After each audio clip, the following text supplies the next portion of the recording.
We had a huge update today introducing a ton of new campaigns and content. This is going to be an overview going over everything I found to be noteworthy. Before we get started, ARKSYOU streamed yesterday giving us a sneak peek at the stuff that was released today. But they also gave out a code for some free stuff including a camo, 100 star gems, and 3 100% tri boosts. You can type this code into chat and then claim your reward at the Visiphone. Also, if you haven't already, there are currently 3 PSO2 Comi Codes out right now. You can use these codes at the Visiphone by selecting item codes. This will give you a memory which you can then use at the memory exchange for items. All of these codes are on the screen right now, but I'm also going to leave them in the description if you need them. Starting today, every day that you log in, you're going to be receiving a gold Tokyo bonus key as well as a 150% tri boost. After logging in 3 days, you will also be receiving a rainbow Tokyo bonus key. If you haven't logged in since December 23rd, you will also be receiving all the rewards listed here to help you get started. Over the next 2 weeks, it's going to cost you 0 meseta for most of the functions at the item lab. These functions will also be getting boosts, the most important of which being the 10% augmentation aid. So if you need to upslide any weapons or units, or affix something that isn't normally able to get to 100%, now's the time to finally do it. Are you jealous of everybody's Rivalate weapons? Well, now you don't have to be because you're going to be gaining one for free. Not only are you going to get a free Rivalate weapon, but you're also going to get a Trailblazer weapon and an Atlas EX weapon for free as well. All you have to do to receive these weapons is do 5 recommended quests and receive the reward at the end from the chest. After opening 5 of these chests, you should be able to receive these items.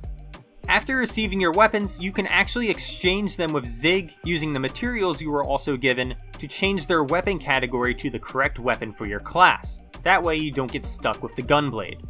The Valentines Event has begun. Talk to Shia in the shopping plaza and she'll give you a bingo card. Talk to her again to accept her orders. Completing these orders will help you with your bingo card, but they will also give you 2 weapon camos, a mug furnishing, as well as a Cherish Evolution mag device. Here are some of the featured rewards from the bingo card. Most of these are weapon camos or mag evolution devices. Each order that you complete with Shia will unlock another one, and as long as you keep doing the new seasonal UQ, it should be pretty easy to finish these orders. This new urgent quest is called Where the Chocolate Went, and you should also be receiving a free trigger for this. This quest can be completed multiple times, so most players are going to be focusing on completing this as fast as possible so that they can fit more runs into their 30 minutes that they're given. Here are some of the drops we will be seeing in this urgent quest. One to take note of is the Add S4 Escalating Pursuit. This is a really powerful S4 ability. Not all S4 augments are going to increase your DPS, but Escalating Pursuit is one of the few that does. So if you're looking for a way to get more damage on your weapon that has an S4 augment slot, this is one way that you could do that. We also have a bunch of other augments dropping here as well. A lot of these we've already seen before, and I'm sure there's more augments dropping that aren't listed here as well. There's also going to be some 15-star weapons dropping here. For the weapons listed, the Double Saber is going to allow you to use mate items instantly.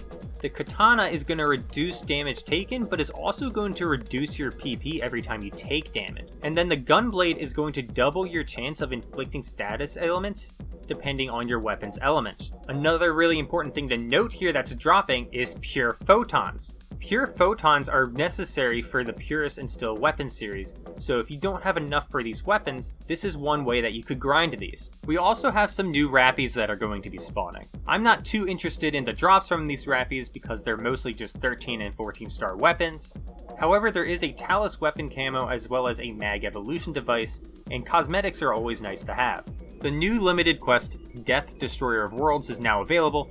This quest is going to take you some time to complete, and once you get to the end, you will have to face off against Magatsu in space in an AIS unit. The final battle against Magatsu may take some time to get used to, as there are a lot of one-shot kills in this fight, and you're going to need to learn how to dodge these. This quest is going to be dropping the Flotilla weapon series, which is going to increase the amount of PP you recover when perfect guarding by 5 times. In addition to the Flotilla weapon series, it's also going to be dropping the novel units as well as some really nice weapon camos. Completing this mission can also give you guaranteed 13-star Rivalate units. If you don't have a 13-star unit yet, this is a really easy way to get them for free. After completing the quest 3 times, you will receive the arms, 6 times you'll get the legs, and 9 times you'll get the back. You will also be receiving a weapon camo after completing it 3, 6, and 9 times, as well as a 1 million EXP tickets after 3 times, a 150% try boost after 6 times, and an accessory after 9 times. As you keep completing this quest, you will be building up a quest link boost up to 200% EXP earned and 200% rare drop rate. These boosts will only affect the Barren Blossom quest, Ship Infiltration quest, and the Malevolent Void. In order to get your boost up to 200%, you're going to have to keep running this quest multiple times. However, if you plan on grinding one of the quests listed here, you should build up this boost before doing so. Divide quests have finally been added to the game. This will require you to go through 5 stages, and if you die, your party will lose 1 life. If your party runs out of lives, you will lose the Divide quest. After each stage, you're going to have the opportunity to select the next stage in order to either get more points or recover more life. You're going to want to have a strong, reliable team with you for Divide quests, because in order to unlock the next 5 stages, you need to get S rank. You're also going to want to have a strong team so that you can get a lot of points during these quests. If you get enough Divide points, you can potentially get a step bonus, which will give you an extra container of spoils as loot at the end of the last stage. The rewards from the Divide quest include a lot of materials required for the new weapon series, the Puras and Still. You will also be receiving Divide medals, which can be used at the Divide Metal Exchange Shop. If you're planning on making the Puras or Still weapon series, you're going to be farming Divide quests a lot, so make sure you have a reliable team to run these with. Speaking of the Puras weapons, we can actually talk to Zig now to see these weapons available. These weapons rely on you not taking damage. If you're able to not take damage for long enough, you will gain a boost depending on which weapon you have. The last thing that I want to go over is the limited time AC swap shop. In here, you can swap AC scratch items for a number of useful things. If you didn't know already, you can also swap AC items at the swap shop for recycle badges, which can also be bought on the player market.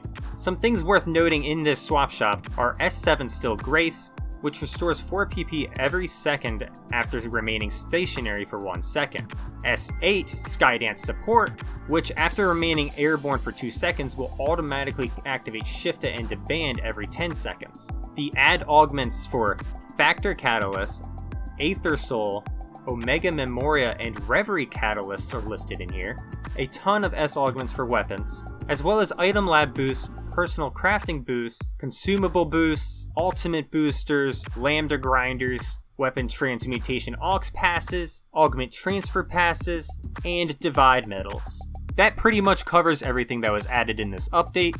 I may go into more depth on some of these topics later, but this video was just to give you a quick overview of the new content, events, and campaigns that are currently available. If you enjoyed the video and found it helpful, make sure to leave a like, subscribe to the channel, and I'll see you in the next one.